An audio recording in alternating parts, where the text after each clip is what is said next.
Hello ನಮಸ್ಕಾರ ಸ್ನೇಹಿತರೆ. ಗೌರಿ ಕಲ್ಯಾಣ ಸೀರಿಯಲ್ನ ಇವತ್ತಿನ ಸಂಚಿಕೆಯಲ್ಲಿ ಏನಾಗುತ್ತೆ ಅನ್ನೋದನ್ನ ನೋಡೋಣ. ಫಸ್ಟ್ ಸೀನ್ನಲ್ಲಿ ಸರಿತಾ ವಿವೇಕ್ನ ಈಚೆ ಕರ್ಕೊಬಂದು ಏನೋ ನಡೀತಾ ಇದೆ ಇಲ್ಲಿ ಅಂತ ಹೇಳಿದಾಗ ವಿವೇಕು ಇದು ಯಾವಾಗಲೂ ಸ್ಟಾರ್ಟ್ ಆಗಬೇಕು ಅಂತ ಅಂದ್ಕೊಂಡಿದ್ದೆ, ಆದರೆ ಈಗ ಸ್ಟಾರ್ಟ್ ಆಗ್ತಾ ಇದೆ ಅಷ್ಟೇ ಅಂತ ಮನಸ್ಸಲ್ಲೇ ಅಂದ್ಕೊತಾ ಇರ್ತಾನೆ. ಆಗ ಸರಿತಾ ಏನೋ ನಡೀತಾ ಇದೆ ಈ ಮನೆಯಲ್ಲಿ ಅಂತ ಕೇಳಿದಾಗ ವಿವೇಕು ಎಲ್ಲಿ ಏನಾಯಿತು ಅಂತ ಕೇಳಿದಾಗ ಸರಿತಾ ನಿನ್ನ ಗೌರಿ ಮಧ್ಯೆ ಏನು ನಡೀತಾ ಇದೆ ಅಂತ ಕೇಳ್ತಾ ಇದ್ದೀನಿ ಅಂತ ಹೇಳಿದಾಗ ವಿವೇಕು ದೇವ್ರೆ ಏನಪ್ಪ ಹೇಳಿ, ಇವಾಗ ಮನಸ್ಸಲ್ಲಿ ಹೇಗಿದೆಯೋ ಹಾಗೆ ಹೇಳಿದ್ರೆ ಅಮ್ಮನ ಮನಸ್ಸು ಹಾಳಾಗುತ್ತೆ, ಹೆಂಡತಿಗೆ ಸಪೋರ್ಟ್ ಮಾಡ್ತಾ ಇದ್ದಾನೆ ಅಂತ ಅವ್ರಿಗೆ ಬೇಜಾರಾಗುತ್ತೆ, ಹೇಗೆ ಮ್ಯಾನೇಜ್ ಮಾಡಲಿ ಅಂತ ಯೋಚನೆ ಮಾಡ್ತಾ ಇರ್ಬೇಕಾದ್ರೆ ಸರಿತಾ ನಿನ್ನೆ ಕೇಳ್ತಾ ಇರೋದು ನಿನ್ನ ಗೌರಿ ಮಧ್ಯೆ ಏನು ನಡೀತಾ ಇದೆ ಕೇಳಬೇಕಾದ್ರೆ ಗೌರಿ ಕೂಡ ಅಲ್ಲಿಗೆ ಬರ್ತಾಳೆ. ಬಟ್ ಅವರಿಬ್ಬರಿಗೂ ಕಾಣಿಸೋದಿಲ್ಲ. ಆಗ ವಿವೇಕ್ ಅಲ್ಲಮ್ಮ ಅದು ಏನು ಹೇಳ್ತಾ ಇದೀಯ ನೀನು ಇವಾಗ ಅಂದಾಗ ಸರಿತಾ ನಿನ್ಗೂ ಆ ಗೌರಿಗೂ ಮಧ್ಯೆ ಪ್ರೀತಿ ಏನಾದರೂ ಹೊಸದಾಗಿ ಉಟ್ಕೊಂಡಿದ್ಯಾ ಅಂತ ಕೇಳ್ತಾ ಇದ್ದೀನಿ. ಇತ್ತೀಚೆಗೆ ನಾನು ನಿನ್ನನ್ನು ಗಮನಿಸ್ತಾನೆ ಇದ್ದೀನಿ, ಗೌರಿ ಮೇಲೆ ಒಂದು ಸಣ್ಣ ನೊಣ ಕೂತ್ಕೊಂಡ್ರು ನೀನು ಅದನ್ನ ಸಹಿಸಲ್ಲ ಅಲ್ವಾ? ಯಾವತ್ತೂ ನೀನು ನಿಮ್ಮತ್ತೆ ಚಂಚಲ ಮುಂದೆ ಎದುರು ಮಾತಾಡ್ದೇ ಇರೋಂತ ನೀನು ಇಡೀ ಮನೆಯವ್ರ ಮುಂದೆ ಎಂತೆಂತ ಮಾತಾಡ್ಬಿಟ್ಟೆ, ಅದು ಆ ಗೌರಿಗೋಸ್ಕರ. ಯಾಕಪ್ಪ ಅವಳು ನಿನಗೆ ಮಾಡಿದ ಮೋಸನ ಇಷ್ಟು ಬೇಗ ಮರ್ತ್ಬಿಟ್ಯಾ ಅಂತ ಹೇಳಿದಾಗ ವಿವೇಕು ಅಲ್ಲಮ್ಮ ಅದು ಅದು ಅಂತ ಹೇಳ್ತಾ ಇರ್ತಾನೆ. ಆಗ ಸರಿತಾ ಏನೋ ಅದು ದಿಢೀರಂತ ಅವಳ ಮೇಲೆ ಕಾಳಜಿ ಶುರುವಾಗಿದ್ಯಾ ಅಂತ ಕೇಳ್ಬೇಕಾದ್ರೆ ವಿವೇಕ್ ಅಯ್ಯೋ ಅಮ್ಮ ಇವಾಗ ಬೆಂಕಿ ಆಗಿದ್ದಾರೆ, ನಾನು ಏನಂತ ಮಾತಾಡ್ಲಿ ಅಂತ ವಿವೇಕ್ ಯೋಚನೆ ಮಾಡ್ಬೇಕಾದ್ರೆ ಸರಿತಾ ಅವಳನ್ನ ಮನೆ ಸೊಸೆ ಅಂತ ಒಪ್ಕೊಳ್ಳೋ ಅಂಥದ್ದು ಯಾವತ್ತೂ ಆಗ್ದಲೇ ಇರೋ ಮಾತು. ಹೀಗಿರ್ಬೇಕಾದ್ರೆ ನೀನ್ ಮಾತ್ರ ಅವಳನ್ನ ಕಾರಲ್ಲಿ ಕೂರಿಸ್ಕೊಂಡು ಸುತ್ತಾಡಿಸ್ತಾ ಇದೀಯಾ, ಜೊತೆಗೆ ಆಫೀಸ್ಗೂ ಕರ್ಕೊಂಡು ಹೋಗ್ತಿದ್ಯಾ ಅಂತ ಹೇಳಿದಾಗ ವಿವೇಕು ಹೇಗಾದ್ರೂ ಮಾಡಿ ಮ್ಯಾನೇಜ್ ಮಾಡಲಿಲ್ಲ ಅಂತಂದ್ರೆ ತುಂಬಾ ಕಷ್ಟ, ಅಮ್ಮನ್ನ ಸದ್ಯ ಕೂಲ್ ಮಾಡಬೇಕು ಅಂತ ಅಂದ್ಕೊಂಡು ಆಗಲ್ಲಮ್ಮ ನಾನು ಅವಳನ್ನ ಮನೆಯವಳು ಅಂತ ಅಂದ್ಕೊಂಡೆ ಅಷ್ಟೇ, ಆ ಪುಣ್ಯವತಿ ಮನೆಯಲ್ಲಿ ಇದ್ದಾಳಲ್ಲ ಅವತ್ತು ಮನೆಯಲ್ಲಿ ಯಾರು ಇರಲಿಲ್ಲ, ನಾನು ಸಾಯೋ ಸ್ಥಿತಿನಲ್ಲಿ ಅವಳು ನನ್ನ ಜೊತೆ ನಿಂತ್ಕೊಂಡು ನನಗೆ ಹೆಲ್ಪ್ ಮಾಡಿದಾಳೆ, ಜೊತೆನಲ್ಲಿ ಇರೋಳಾಗಿ ಅವಳು ನನಗೆ ಹೆಲ್ಪ್ ಮಾಡಿದ್ಲು, ಅವಳು ಮಾಡಿದ ಉಪಕಾರಕ್ಕಾಗಿ ನಾನು ಅವಳಿಗೆ ಹೆಲ್ಪ್ ಮಾಡಿದೆ ಅಷ್ಟೇ ಅಮ್ಮ, ನನ್ನ ಲೆಕ್ಕದಲ್ಲಿ ಇದೊಂದು ಡೀಲ್ ಅಷ್ಟೇ, ಯಾವ ಪ್ರೀತಿನೂ ಇಲ್ಲ ಅಷ್ಟೇ ಅಂತ ಹೇಳಿದಾಗ ಸರಿತಾ ನೀನೇನೋ ಉಪಕಾರ ಮಾಡಿದ್ಲು ಅವಳು ಅಂತ ನೀನ್ ಹೇಳ್ತಾ ಇದೀಯ, ಅದ್ ಸರಿ ಕಣೋ, ಆದ್ರೆ ಅವಳು ನನ್ ಗಂಡ ಬದಲಾಗಿದ್ದಾನೆ ಅಂತ ನನ್ ಮೇಲ್ ಪ್ರೀತಿ ಹುಟ್ಟಿದೆ ಅಂತ ಅನ್ಕೊಂಡ್ರೆ ನನ್ ಗಂಡ ನನ್ನನ್ನ ಹೆಂಡತಿಯಾಗಿ ಒಪ್ಕೊಂಡಿದ್ದಾನೆ ಅಂತ ಸಂತೋಷ ಪಟ್ರೆ ಅಂತ ಹೇಳಿದಾಗ ವಿವೇಕು ಅಲ್ಲಮ್ಮ ಅದು ಅಂತ ಹೇಳ್ಬೇಕಾದ್ರೇನೆ ಸರಿತಾ ಹಾಗಲ್ಲ ಕಣೋ, ಅವಳು ಅದನ್ನೇ ನಂಬಿಕೆ ಇಟ್ಟು ಅವ್ರ ಮನೆಯವ್ರ ಮುಂದೆ ಎಲ್ಲ ನಾಳೆ ಒಂದಿನ ನಿನ್ನನ್ನ ಅವ್ರ ಮುಂದೆ ನಿಲ್ಸಿ ಪ್ರಶ್ನೆ ಮಾಡಿದ್ರೆ ನಿನ್ನ ಹತ್ರ ಉತ್ತರ ಇದೆಯಾ ಹೇಳಲಿಕ್ಕೆ, ಅದಕ್ಕೂ ಮೀರಿ ನೀನೇನಾದ್ರೂ ಅವಳೇ ನನ್ನ ಹೆಂಡತಿ ಅಂತ ಒಪ್ಕೊಂಡ್ರೆ ಅದರಿಂದ ನನ್ಗೆ ಯಾವುದೇ ರೀತಿ ಬೇಸರ ಇಲ್ಲ, ಅದು ನಿನ್ ಪರ್ಸನಲ್ ವಿಚಾರ, ಆದ್ರೆ ನಾನ್ ಮಾತ್ರ ಅವಳನ್ನ ಯಾವತ್ತೂ ಸೊಸೆ ಅಂತ ಒಪ್ಕೊಳ್ಳಲ್ಲ, ಇದೇ ನನ್ನ ಕೊನೆ ನಿರ್ಧಾರ ಅಂತ ಹೇಳಿದಾಗ ವಿವೇಕು ಅವಳು ಏನ್ ಬೇಕಾದ್ರೂ ಅನ್ಕೊಳ್ಳಿ ಅಮ್ಮ, ಆದ್ರೆ ನನ್ನ ನಿರ್ಧಾರದ ಬಗ್ಗೆ ಕ್ಲಾರಿಟಿ ಆಗಿದ್ದೀನಿ, ನಾನು ಮಾಡ್ತಾ ಇರೋದೆಲ್ಲ ಆ ಪುಣ್ಯವತಿನ ನನ್ನ ಹೆಂಡತಿ ಅಂತ ಒಪ್ಕೊಂಡು ಅಲ್ಲಮ್ಮ, ಅವಳು ಇವಾಗ ಸದ್ಯಕ್ಕೆ ನನ್ನ ಜೊತೆ ಇರೋಳು, ಮುಂದೆ ನನ್ನ ಜೊತೆ ಬದುಕೋಳು ಅಲ್ಲಮ್ಮ. ಅದನ್ನ ಕೇಳಿಸ್ಕೊಂಡು ಗೌರಿಗೆ ತುಂಬಾ ಬೇಜಾರಾಗುತ್ತೆ. ಜೊತೆಗೆ ಸರಿತಾ ಸರಿ ಹಾಗಾದ್ರೆ ಅಂತ ಹೇಳಿ ಅಲ್ಲಿಂದ ಹೊರಡ್ತಾಳೆ. ಆಗ ವಿವೇಕು ಹಬ್ಬ ಸದ್ಯ ಅಮ್ಮನ್ನ ಹೇಗೋ ಸಮಾಧಾನ ಮಾಡಿದೆ, ಅಲ್ಲ ಅಮ್ಮನಿಗೆ ನಾನು ಏನು ಹೇಳ್ದೆ ಅದು ನನ್ನ ಮನಸ್ಸಿನ ಮಾತಾ, ಜಸ್ಟ್ ಪುಣ್ಯವತಿ ನನ್ನ ಜೊತೆನಲ್ಲಿ ಇರೋಳ, ನನ್ನ ಜೊತೆ ಬದುಕೋಳಲ್ವಾ, ಅವಳ ಕಣ್ಣಲ್ಲಿರೋ ಪ್ರೀತಿ, ಅವಳು ಮಾಡ್ತಾ ಇರೋ ತ್ಯಾಗ ಎಲ್ಲ ಬರೀ ಡೀಲ್ ಅಷ್ಟೇನಾ, ನಾನೇನು ಮಾತಾಡಿದ್ದೀನಿ ನನಗೆ ಗೊತ್ತಾಗ್ತಾ ಇಲ್ವಾ ಅಥವಾ ನನಗೆ ಕ್ಲಾರಿಟಿ ಇಲ್ವಾ ಅಂತ ಅಂದ್ಕೊಳ್ತಾ ಇರ್ತಾನೆ.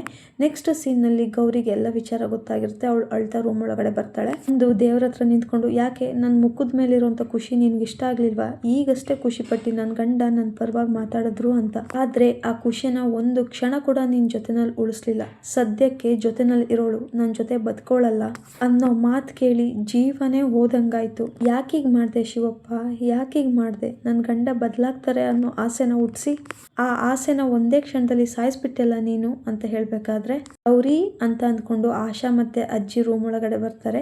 ಯಾಕಮ್ಮ ಅಳ್ತಾ ಇದೆಯಾ, ಕಣ್ಣಲ್ಲಿ ನೀರು, ಓ ನಿನ್ ಗಂಡ ನಿನ್ ಪರವಾಗಿ ಮಾತಾಡ್ದ ಇವತ್ತು ಅಂತನಾ, ನನಗಂತೂ ಇವತ್ತು ವಿವೇಕ್ ಎಲ್ರ ಮುಂದೆ ನಿನಗೆ ಸಪೋರ್ಟ್ ಮಾಡಿ ಮಾತಾಡಿದ್ದು ಎಷ್ಟು ಖುಷಿ ಆಯ್ತು ಗೊತ್ತಾ, ಇನ್ನು ನೀನ್ ಅವನ ಹೆಂಡ್ತಿ ನಿನ್ಗೆಷ್ಟು ಖುಷಿಯಾಗಿದೆ ಅಲ್ವಾ ಅಂತ ಆಶಾ ಹೇಳ್ತಾರೆ.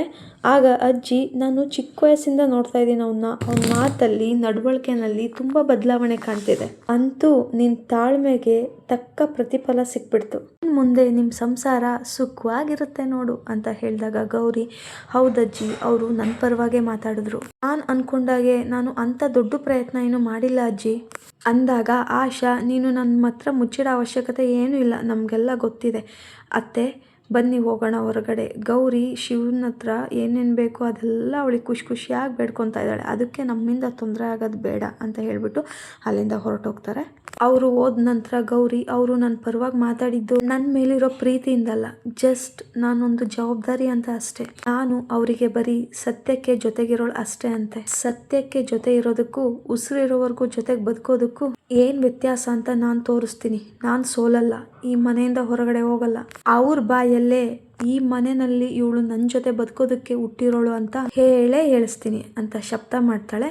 ನೆಕ್ಸ್ಟ್ ಸೀನ್ನಲ್ಲಿ ಶ್ಯಾಮ್ ಮತ್ತೆ ಜ್ಞಾನೇಶ್ ಊಟ ಕೂತ್ಕೊಂಡಿರ್ತಾರೆ. ಆಗ ಜ್ಞಾನೇಶ್ ಕೇಳ್ತಾನೆ, ಏನಮ್ಮ ಗೌರಿ ಎಲ್ಲರೂ ಊಟ ಮಾಡಿ ಮಲ್ಕೊಂಡ್ರ ಅಥವಾ ಡಯಟ್ ಅಂತ ಹೇಳ್ಬಿಟ್ಟು ಗಾಳಿ ಕುಡ್ಕೊಂಡು ಮಲ್ಕೊಂಡಿದಾರ ಅಂತ ಕೇಳಿದಾಗ ಗೌರಿ ಇಲ್ಲ ಮಾವ ಎಲ್ಲ ಊಟ ಮಾಡಿ ಮಲ್ಕೊಂಡ್ರು ಅಂತ ಹೇಳ್ಬೇಕಾದ್ರೆ ಶ್ಯಾಮ್ ಕವನ ಹೇಳಕ್ಕೆ ಸ್ಟಾರ್ಟ್ ಮಾಡ್ಕೊತಾನೆ. ಅಷ್ಟರಲ್ಲಿ ವಿವೇಕ್ ಬರ್ತಾನೆ ಡೈನಿಂಗ್ ಟೇಬಲ್ ಹತ್ರ. ಆಗ ಶ್ಯಾಮ್ ಹೇಳ್ತಾನೆ, ಅದಕ್ಕೆ ನಿಮ್ಮ ಕೈ ಊಟ ಅಂದ್ರೆ ಊಟನೇ, ಅದಕ್ಕೆ ಅದ್ರ ಮುಂದೆ ಯಾವ ರುಚಿನೂ ಇಲ್ಲ ಅಂತ ಹೇಳ್ಬೇಕಾದ್ರೆ ಗೌರಿ ವಿವೇಕ್ಗೆ ತಟ್ಟೆ ಹಾಕ್ತಾ ಹೇಳ್ತಾಳೆ, ಅಯ್ಯೋ ಬಿಡಿ ಶ್ಯಾಮ್ ಅವರೇ, ನಾನೇನು ಲೈಫ್ ಲಾಂಗ್ ಊಟ ಬಡಿಸೋಳಲ್ಲ ಅಂತ ಹೇಳ್ತಾ ತಟ್ಟೆ ಇಡಬೇಕಾದ್ರೆ ಸೌಂಡ್ ಮಾಡೋದು, ಅನ್ನ ಹಾಕ್ಬೇಕಾದ್ರೆ ಸೌಂಡ್ ಮಾಡೋದು, ಹೀಗೆ ಮಾಡಿಕೊಂಡು ಊಟ ಬಡಿಸ್ತಾ ಇರ್ತಾಳೆ ವಿವೇಕ್ಗೆ. ಆಗ ಜ್ಞಾನೇಶ್ ಹೇಳ್ತಾನೆ, ಶ್ಯಾಮ ಏನೋ ಬದಲಾವಣೆ ಕಾಣಿಸ್ತಿದೆಯಲ್ಲ ಅಂತ ಹೇಳಿದಾಗ ಗೌರಿ, ಅಯ್ಯೋ ಬಿಡಿ ಮಾವ, ಇವಾಗ ಸದ್ಯಕ್ಕೆ ಜೊತೆಗಿರೋಳು, ಮುಂದೆ ಜೊತೆನಲ್ಲಿ ಬದುಕೋಳು ಅಲ್ಲ ಅಲ್ವಾ ಅಂತ ಹೇಳಿದಾಗ ವಿವೇಕ್ಗೆ ನೆತ್ತಿಗತ್ತುತ್ತೆ, ಕೆಮ್ತಾನೆ ಅಂತ ಕೆಮ್ತಾನೆ ಇರ್ತಾನೆ.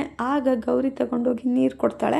ಆಗ ಜ್ಞಾನೇಶ್ ಹೇಳ್ತಾನೆ, ಏನಪ್ಪ ವಿವೇಕ್, ಶ್ಯಾಮ್ ಸವಾಸದಿಂದ ಗೌರಿನೂ ಕವನ ಹೇಳಂಗಾಗ್ಬಿಟ್ಲು ಅಂತ ಗಂಟ್ಲಲ್ಲಿ ಅನ್ನ ಸಿಗಾಕೋಬಿಡ್ತಾ ಅಂತ ಹೇಳಿದಾಗ ಶ್ಯಾಮು, ಏನದ್ಕೆ ಅದು, ಸದ್ಯಕ್ಕೆ ಜೊತೆನಲ್ಲಿ ಇರೋಳು ಮುಂದೆ ಜೊತೆನಲ್ಲಿ ಬದುಕೊಳ್ಳಲ್ಲ, ಯಾವಾಗ್ಲೂ ಜೊತೆಗಿರೋಂತ ತಾನೇ ಮದುವೆ ಅಂತ ಆಗೋದು, ಇಷ್ಟಕ್ಕೂ ಈ ಮಾತು ಯಾಕೆ ಇವಾಗ ಅಂತ ಹೇಳಿದಾಗ ಗೌರಿ, ಇದು ಸಿನಿಮಾ ಡೈಲಾಗ್ ಶ್ಯಾಮ್ ಅವರೇ, ಇಷ್ಟಕ್ಕೂ ಅದರಲ್ಲಿ ಹೀರೋಯಿನ್ಗೆ ಸದ್ಯಕ್ಕೆ ಜೊತೆಲಿರೋಳು ಮುಂದೆ ಬದುಕೊಳ್ಳಲ್ಲ ಅಂತ ಹೇಳ್ಬಿಟ್ಟ ಅಂತ ಹೇಳಿದಾಗ ಜ್ಞಾನೇಶ್ ತೋತು ಈ ತರ ಮಾತಾಡ್ತಾನೆ ಅಂತಂದ್ರೆ ಅವನು ಹೀರೋ ಅಲ್ಲ, ಹೀರೋಯಿನ್ ಗಂಡ ಅಂತ ಹೇಳ್ಬೋದು. ಹೇಳ್ಬೇಕಾದ್ರೆ ಶ್ಯಾಮು, ಅದಕ್ಕೆ ಆ ಹೀರೋ ಹಾಗೆ ಮಾತಾಡಬಾರ್ದಾಗಿತ್ತು ಅಂತ ಹೇಳಿದಾಗ ಗೌರಿ, ಹೌದು ಸದ್ಯಕ್ಕೆ ಮಗು ಕೊಟ್ಟು ಸದ್ಯಕ್ಕೆ ಬದುಕೊಳ್ಳು ಮುಂದೆ ಬದುಕೊಳ್ಳಲ್ಲ ಅಂತ ಹೇಳಿಲ್ವಲ್ಲ ಸದ್ಯಕ್ಕೆ ಅಂತ ಹೇಳ್ಬೇಕಾದ್ರೆ ಶ್ಯಾಮು, ಅಲ್ಲ ಅಣ್ಣ, ಇವಾಗ ಹೀರೋಯಿನ್ ಜಾಗದಲ್ಲಿ ಅದಕ್ಕೆ ಇದ್ದು ಹೀರೋ ಜಾಗದಲ್ಲಿ ನೀನ್ ಇದ್ದಿದ್ರೆ ಇಂಥ ಮಾತು ಹೇಳ್ತಿದ್ದ ಅಂತ ಹೇಳಿ ಅವನೇನೆ, ಇಲ್ಲ ಬಿಡು ನಮ್ಮಣ್ಣ ಅಂತೋನಲ್ಲ ಅಂತ ಮಾತು ಆಡೋನಲ್ಲ ಅಂತ ಹೇಳಿದಾಗ ಗೌರಿ, ಹೌದು ಶ್ಯಾಮ್ ಅವರೇ, ನಿಮ್ಮಣ್ಣ ಅಂತವ್ರಲ್ಲ, ನಿಮ್ಮಣ್ಣ ತುಂಬಾ ಒಳ್ಳೆಯವರು ಅಂತ ಹೇಳಿದಾಗ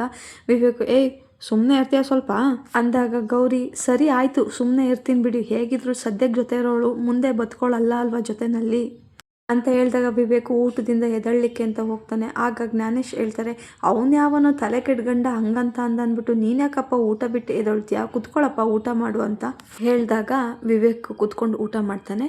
ನೆಕ್ಸ್ಟ್ ಸೀನ್ನಲ್ಲಿ ಮೋನಿಕಾ ಯೋಚನೆ ಮಾಡೋ ಥರ ಕುತ್ಕೊಂಡಿರ್ತಾಳೆ. ಅಲ್ಲಿಗೆ ಅನಿಕೇತ್ ಬಂದ್ಬಿಟ್ಟು, ಮೋನಿಕಾ ಬೇಜಾರು ಮಾಡ್ಕೋಬೇಡ ಮನೆಯವರೆಲ್ಲ ಅಂದಿದ್ಕೆ ಅಂತ ಹೇಳಿದಾಗ ಮೋನಿಕಾ, ನಾನೇನಕ್ಕೆ ಬೇಜಾರು ಮಾಡ್ಕೊಳ್ಳಿ ಅನಿಕೇತ್, ನಾನು ಏನು ಮಾಡಿದ್ದೀನಿ, ಎಂಥ ಸಾಧನೆ ಮಾಡಿದ್ದೀನಿ ಅನ್ನೋದು ಯಾವುದು ಇವ್ರಿಗೆ ಗೊತ್ತಿಲ್ಲ, ಆ ಅಜ್ಞಾನದಲ್ಲಿ ಇಷ್ಟೆಲ್ಲ ಬೊಗಳಿದಾರೆ ಅಷ್ಟೇ ಅಂತ ಹೇಳಿದಾಗ ಅನಿಕೇತ್, ಅಲ್ಲ ಅವ್ರ ಮಾತುಗಳಿಂದ ನಿನಗೆ ಸ್ವಲ್ಪನೂ ಬೇಜಾರಾಗಿಲ್ವಾ ಅಂತ ಹೇಳಿದಾಗ ಮೋನಿಕಾ, ಖಂಡಿತ ಇಲ್ಲ, ಇವತ್ತು ಯಾವ ಬಾಯಿಂದ ಬೈದ್ರೋ ಅದೇ ಬಾಯಿಂದ ನನ್ನನ್ನು ಹೊಗಳುತ್ತಾರೆ, ಅದಕ್ಕೆ ಸುಮ್ಮನೆ ಇದ್ದೀನಿ, ನಾಯಿ ಬೊಗಳಿದ್ರೆ ಭೂಲೋಕ ಹಾಳಾಗತ್ತಾ, ಯಾರೋ ಏನೋ ಅಂದ್ರು ಅಂತ ನಾನು ಆ್ಯಡ್ ಶೂಟ್ ಮಾಡೋದು ಬಿಡ್ತೀನ, ಚಿಕ್ಕ ವಯಸ್ಸಿಂದ ಇರೋ ಕನಸು ಅನಿಕೇತ್ ಇದು, ನನಗೆ ಯಾರೇ ಅಡ್ಡ ಬಂದ್ರು ಇದಕ್ಕೆ ನಿಲ್ಸಲ್ಲ, ಆ ಗೌರಿ ಅಲ್ಲ ನಮ್ಮಪ್ಪನೇ ಇದಕ್ಕೆ ಅಡ್ಡ ಬಂದ್ರು ನಾನು ಕೇರ್ ಮಾಡಲ್ಲ, ನಾಳೆ ಸೋಷಿಯಲ್ ಮೀಡಿಯಾದಲ್ಲಿ ಎಲ್ಲ ಕಡೆನೂ ಈ ಆ್ಯಡು ಪಬ್ಲಿಷ್ ಆಗುತ್ತೆ, ಆಗ ಇಡೀ ಪ್ರಪಂಚನೇ ದಂಗಾಗುತ್ತೆ, ಆಗ ನಿಮ್ಮ ಮನೆಯವರು ಮೋನಿಕಾ ದಿ ಗ್ರೇಟ್ ಅಂತ ನನ್ನನ್ನು ತಲೆ ಮೇಲೆ ಹೊತ್ಕೊಂಡು ಮಾಡಿಸ್ತಾರೆ, ನೋಡ್ತಾ ಇರು ಅಂತ ಹೇಳಿದಾಗ ಅನಿಕೇತ್, ಅಯ್ಯೋ ಮೋನಿಕಾ ದ ಗ್ರೇಟ್ ಅಲ್ವೇ ದಡ್ಡಿ, ನಿನ್ನ ಆಡ್ ಟಿವಿನಲ್ಲಿ ಬಂದಾಗ ಈ ಮನೆಯವರೆಲ್ಲ ಸೇರಿ ಮೋನಿಕಾ ಗೆಟ್ ಔಟ್ ಅಂತಾರೆ, ನನಗೆ ನಿನ್ನನ್ನ ಈ ಮನೆಯಿಂದ ಆಚೆ ಹಾಕೋದಕ್ಕೆ ನನಗೊಂದು ಬ್ರಹ್ಮಾಸ್ತ್ರ ಬೇಕಿತ್ತು, ಅದನ್ನ ನೀನೇ ನಿನ್ನ ಕೈಯಾರೆ ರೆಡಿ ಮಾಡಿಕೊಟ್ಟಿದ್ಯಾ, ಈ ಮನೆಗೆ ಮಾಡಬೇಕಾಗಿರೋ ಡ್ಯಾಮೇಜ್ ಎಲ್ಲ ನೀನು ಮಾಡಾಯ್ತು ಮೋನಿಕಾ, ಇನ್ನೇನಿದ್ರು ನೀನು ಈ ಮನೆಯಿಂದ ಆಚೆ ಹೋಗೋದಷ್ಟೇ ಬಾಕಿ ಇರೋದು ಸ್ಟುಪಿಡ್ ಗರ್ಲ್ ಅಂತ ಅಂದ್ಕೊಳ್ತಾನೆ. ನೆಕ್ಸ್ಟ್ ಸೀನ್ನಲ್ಲಿ ವಿವೇಕು ರೂಮ್ನಲ್ಲಿ ಕೂತ್ಕೊಂಡು, ಆ ಪುಣ್ಯವತಿ ಯಾಕೆ ಸದ್ಯಕ್ಕೆ ಜೊತೆ ಇರೋಳು ಮುಂದೆ ಬದುಕೊಳ್ಳಲ್ಲ ಅಂತ ಹೇಳ್ತಿದ್ದಾಳೆ. ಅಮ್ಮನ ಜೊತೆ ಮಾತಾಡ್ಬೇಕಾದ್ರೆ ಏನೋ ಬಾಯಿ ತಪ್ಪಿ ಬಂದ್ಬಿಡ್ತು. ಇವಳು ನೋಡಿದ್ರೆ ಆ ಮಾತಿನ ಮೇಲೆ ಕೂತು ಉಯ್ಯಾಲೆ ಆಡ್ತಾ ಇದ್ದಾಳಲ್ಲ, ಸಾರಿ ಕೇಳೋವರೆಗೂ ಬಿಡಲ್ಲ ಅಂತ ಅನ್ಸುತ್ತೆ ಅಂತ ಮಾತಾಡ್ಕೊಳ್ತಾ ಇರ್ತಾನೆ. ಆಗ ಗೌರಿ ಬರ್ತಾಳೆ. ಅವಳನ್ನ ನೋಡ್ಬಿಟ್ಟು ವಿವೇಕು ಅಪ್ಪ ಕಣ್ಣಲ್ಲೇ ಸುಡ್ತಾಳಲ್ಲಪ್ಪ ಅಂತ ಒಂದ್ ಕಡೆ ತಿರ್ಕೊಂಡು ಕೂತ್ಕೊಳ್ತಾನೆ. ನೆಕ್ಸ್ಟ್ ಗೌರಿ ವಾರ್ಡ್ರೂಮ್ನ ಓಪನ್ ಮಾಡ್ಲಿಕ್ಕೆ ಅಂತ ನೋಡ್ತಾಳೆ, ಆದ್ರೂ ಓಪನ್ ಮಾಡ್ಲಿಕ್ಕೆ ಆಗಲ್ಲ. ಆಗ ಅದನ್ನ ನೋಡ್ಬಿಟ್ಟು ವಿವೇಕು ಹೆಲ್ಪ್ ಬೇಕು ಅಂತಂದ್ರೆ ಮಾಡ್ತೀನಲ್ವಾ ಅಂತ ಹೇಳಿದಾಗ ಗೌರಿ ಯಾರಿಗೆ ಸದ್ಯಕ್ಕೆ ಜೊತೆಗಳಲ್ಲಿ ಇರೋಳ್ಗ ಅಥವಾ ಮುಂದೆ ಬದುಕಕ್ಕೆ ಯೋಗ್ಯತೆ ಇಲ್ದಲೇ ಇರೋಳ್ಗ ಅಂದಾಗ ವಿವೇಕು ಡೋರ್ ಓಪನ್ ಮಾಡ್ಲಿಕ್ಕೆ ಕಷ್ಟ ಆಗ್ತಿದೆ ಅಲ್ವಾ, ಅದಕ್ಕೆ ಕೇಳಿದೆ ಅಂತ ಹೇಳಿದಾಗ ಗೌರಿ ಯಾವುದು ಈ ಡೋರಾ ಅಂದಾಗ ವಿವೇಕು ಹ್ಞೂ ಅಂತ ಹೇಳ್ತಾನೆ. ತಕ್ಷಣ ಡೋರ್ ಓಪನ್ ಆಗುತ್ತೆ. ಆಗ ಗೌರಿ ಇದು ಮನುಷ್ಯರು ಮಾಡಿರೋ ಡೋರ್ ಓಪನ್ ಆಗುತ್ತೆ, ಆದ್ರೆ ಮನುಷ್ಯರು ಮನ್ಸಿನ ಡೋರ್ ಇದೆಯಲ್ವಾ ಅದು ಖಂಡಿತ ಓಪನ್ ಆಗಲ್ಲ, ಯಾಕಂದ್ರೆ ಜೊತೆಲಿರೋಳು ಅಷ್ಟೇ ಅಲ್ವಾ, ಜೊತೆನಲ್ಲಿ ಬದುಕೊಳ್ಳಲ್ಲ ಅಲ್ವಾ ಅಂತ ಹೇಳಿ ಹಾಸಿಗೆನ ತಗೊಂಡ್ ಬಂದು ದೊಪ್ಪ ಅಂತ ಕೆಳಗಡೆ ಹಾಕಿ ಜೊತೆನಲ್ಲಿ ಇರೋರ್ ಸಹಾಯ ನನಗೆ ಬೇಕಾಗಿಲ್ಲ ಅಂತ ಹೇಳ್ತಾಳೆ. ಆದ್ರೂ ಕೂಡ ವಿವೇಕು ದಿಂಬು ಮತ್ತೆ ಬೆಡ್ಶೀಟ್ನ ತೆಗೆದು ಅವಳ ಹಾಸಿಗೆ ಮೇಲೆ ಹಾಕ್ತಾನೆ. ಅದನ್ನ ನೋಡ್ಬಿಟ್ಟು ಗೌರಿ ದಿಂಬೆಲಿತ್ತೋ ಅಲ್ಲಿಗೆ ಹಾಕ್ಬಿಟ್ಟು ಬೆಡ್ಶೀಟ್ನ ಹೋಗಿ ಕಬೋರ್ಡಲ್ಲಿ ಇಟ್ಬಿಟ್ಟು ಬೇರೆ ದಿಂಬು ಬೇರೆ ಬೆಡ್ಶೀಟ್ ತಗೊಳ್ತಾಳೆ. ಹೀಗೆ ಆಗ್ತಾ ಇರುತ್ತೆ. ಇಲ್ಲಿಗೆ ಇವತ್ತಿನ ಸಂಚಿಕೆ ಮುಕ್ತಾಯ ಆಗುತ್ತೆ. ಈ ಒಂದು ವಿಡಿಯೋ ತಮಗೆಲ್ಲ ಇಷ್ಟ ಆಗಿದ್ದಲ್ಲಿ ದಯವಿಟ್ಟು ನನ್ನ ಯೂಟ್ಯೂಬ್ ಚಾನಲ್ನ ಸಬ್ಸ್ಕ್ರೈಬ್ ಮಾಡ್ಕೊಳ್ಳೋದ್ರ ಮುಖಾಂತರ ಸಪೋರ್ಟ್ ಮಾಡಿ ಅಂತ ಕೇಳ್ಕೊಳ್ತೇನೆ. Thank you.